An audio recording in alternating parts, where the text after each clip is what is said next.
the Mid Podcast. I am Kat, your friendly neighborhood wrestling addict, the person who willingly watched WWE Night of Champions 2026 so you don't have to. I made some nachos, I made some popcorn, shut down the phone.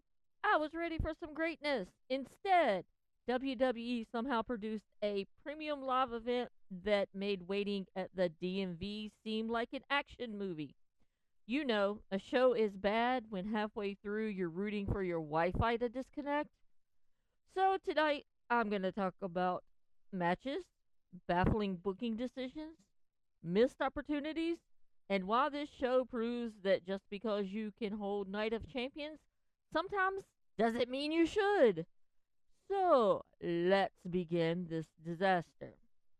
I have seen episodes of Raw that have had more urgency. I've seen airport baggage claims with better pacing. I've watched my Roomba get stuck under the couch. And honestly, the Roomba showed more fight than half of the roster did. The card on paper, looked okay. Then WWE somehow folded the paper into an airplane and flew it straight to the trash can. Match 1 was one of our King of the Ring matches. Obafemi versus Jay Uso. So, should this have been an amazing match? I mean, Obafemi was in it. Main event, Jay Uso was in it. It was Monster versus Megastar, Power versus Heart, Future versus Present. Instead, we got a 25-minute match of WWE forgetting what made either wrestler popular. Jay Uso spent half of the match doing his favorite, the greatest hit. Yeet, super kick, spear, near fall. Yeet, super kick, spear, near fall. You get the idea. It's basically rinse and repeat. Oba looked like someone capable of throwing trucks, yet somehow struggled to beat one man with a bad rib. Why? This is the same Oba Femi who spent months tossing people around like they were lawn furniture.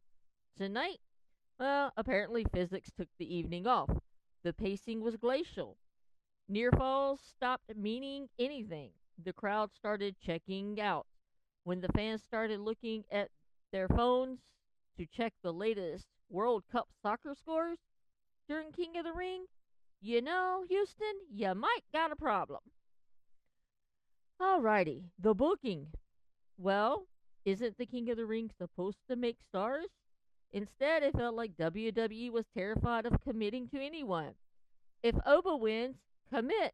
If Jay wins, commit. Instead, the match felt like creative had 17 different endings written and just spun a wheel. By the finish, I wasn't excited. I was relieved, but being relieved is never that good unless you really gotta pee. Our second match, our Queen of the Ring match, where we had Liv Morgan, who's already a champion, so why the fuck is she even in this match, versus Io Sky. Oh no, I would say this hurts, but I don't particularly give a rat's ass about women's wrestling anyway.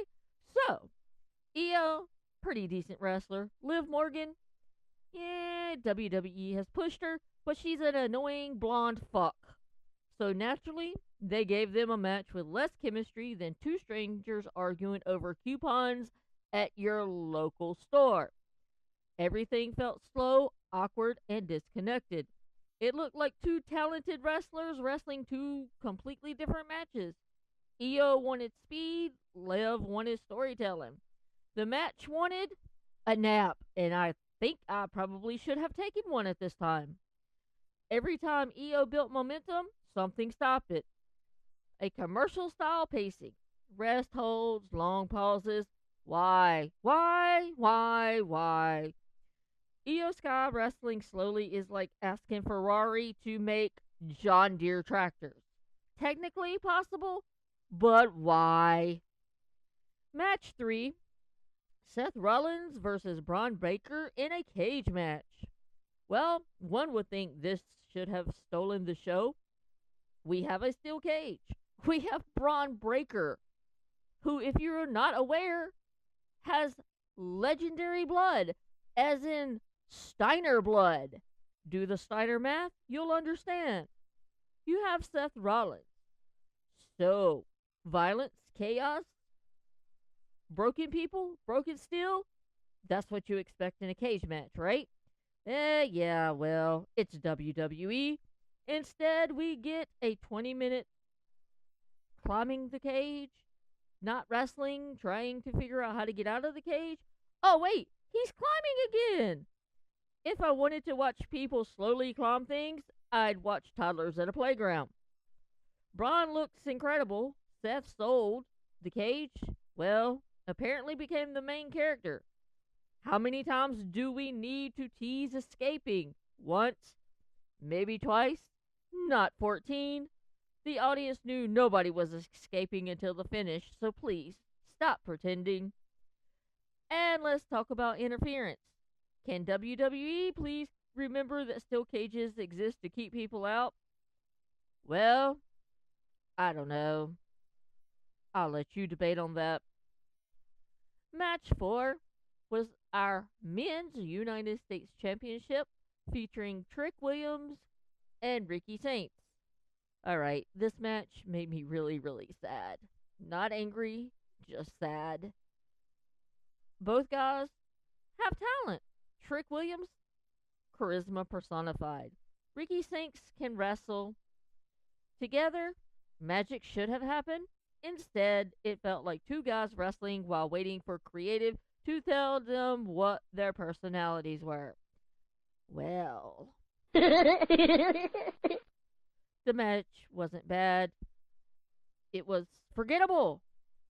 Well, and that's almost worse. Bad matches become legendary. Forgettable matches become Wikipedia stats. Also, can someone please let Trick talk? The man can sell a feud by reading a restaurant menu. Instead, he barely got to be Trick Williams. Next, we have our Women's United States Championship match featuring Tiffy Time, Tiffany Stratton, versus I'd rather watch two flies fuck Jay Cargill, who can't fucking wrestle. Well, WWE, you could have had huge women's match. But again, I don't fucking care about women's wrestling. So, instead, this became the longest modeling competition I've ever watched. Every pose took forever. Every stare down lasted about 15 minutes. Every sequence stopped so someone could remind us they're athletic. Yeah, we know. Bitches, just fucking wrestle. Tiffany has improved. Jade looks like a superhero that don't know what the fuck she's doing in a wrestling ring. But somewhere in the middle, the match forgot to actually become exciting. Imagine owning two Ferraris and driving both through a school zone. That's this match. Boring. Next, we have our main event, which is our undisputed WWE Championship. Cody Rhodes versus Sami Zayn versus Gunther. Now, this should have been unforgettable. And by unforgettable, I mean I wish I'd have never seen this fucking shit in the first place. You have three elite performers, three different styles, three compelling stories. Instead, WWE, thank you, somehow booked the safest triple threat imaginable. How? Well, I know how, because they're incompetent. Triple threats practically should book themselves. You have chaos, broken alliances, constant action. Instead, I got half the match involved someone conveniently taking a nap outside of the ring, which is probably what I should have done during this frickin' match. And apparently, triple threats are now operating under tag team rules. I didn't get that memo. Sammy was dreadful. Gunther was brutal, and Cody, well, Cody's just Cody.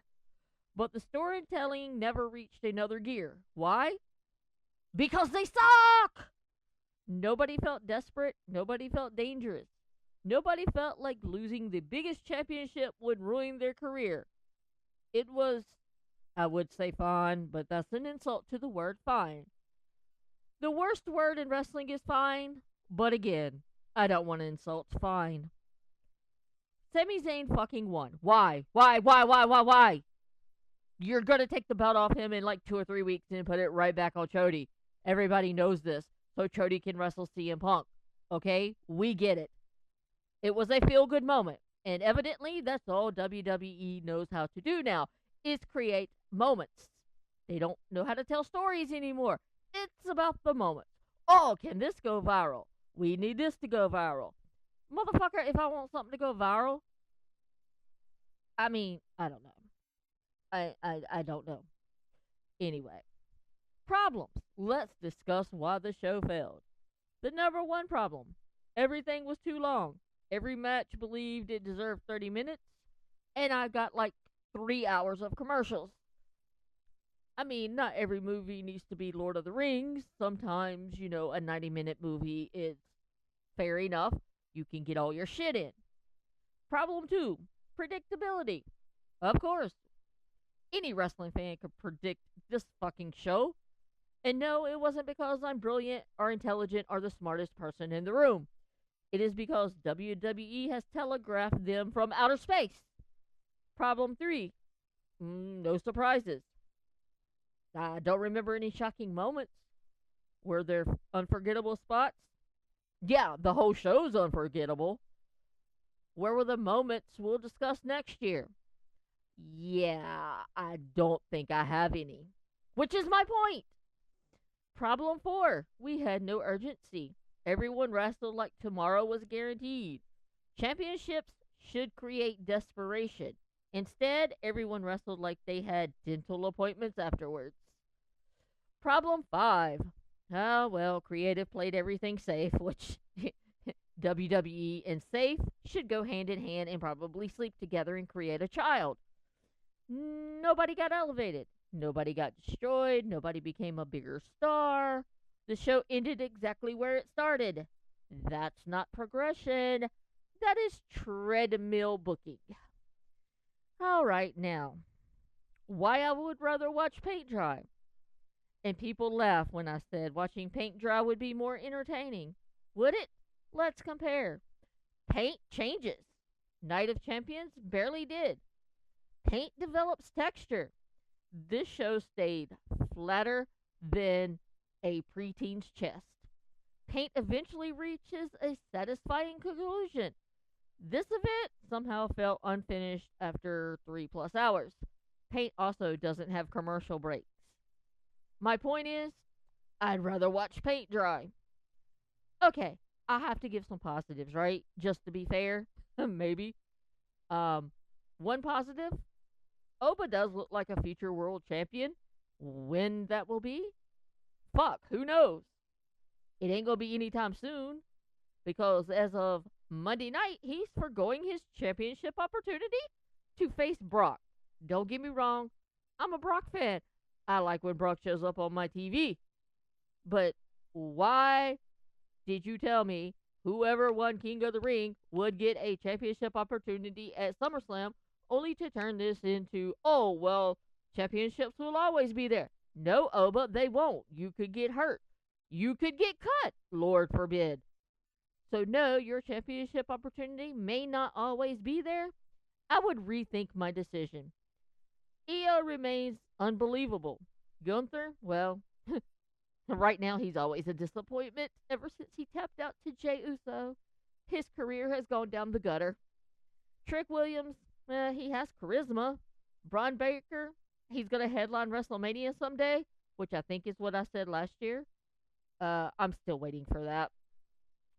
Jade looks like an action figure that came to life that just started wrestling school and went, oh, am I really supposed to be doing this? I think you need another career, and it is not wrestling. And the roster isn't the problem. It's creative. The creative for WWE sucks. I mean, a 3-year-old could write better than this. What are we doing? You give me a migraine every time I have to watch your show for something. I basically just turn you on for background noise now while I work on my dissertation. This is how boring you've become. I would give you a final grade, but I don't want to insult final grades. There was no offense. This was just painfully boring. And to say it was average is dangerous. Because average, well, average is kind of forgettable. You don't want to be average. You always want to be above average. Forbidden Door. Check out AEW. Well, anyway, professional wrestling should make you feel something: joy, shock, anger, excitement, disbelief. Well, Night of Champions mostly made me feel sleepy. I've watched documentaries about concrete curing that had better pacing. I've sat through family reunions where an uncle explained lawn fertilizer, and there were more plot twists. WWE has arguably the deepest roster in the world, and the card should have been unforgettable. Instead, it became a 3 hour reminder that great wrestlers alone cannot save uninspired booking. I would say, hopefully, SummerSlam is where WWE remembers that premium live events are supposed to leave fans talking because they're amazed, not talking because they're debating whether the concession stand line was the highlight of the evening. Anyway, thank you for listening to my little rant for Night of Champions. If you enjoyed it, please hit subscribe, leave a review, and let me know what was your biggest disappointment for Night of Champions. Until then, I'm Kat, and remember, if your biggest premium live event of the month loses to drying paint in an entertainment contest, it's probably time for creative to repaint the whole house.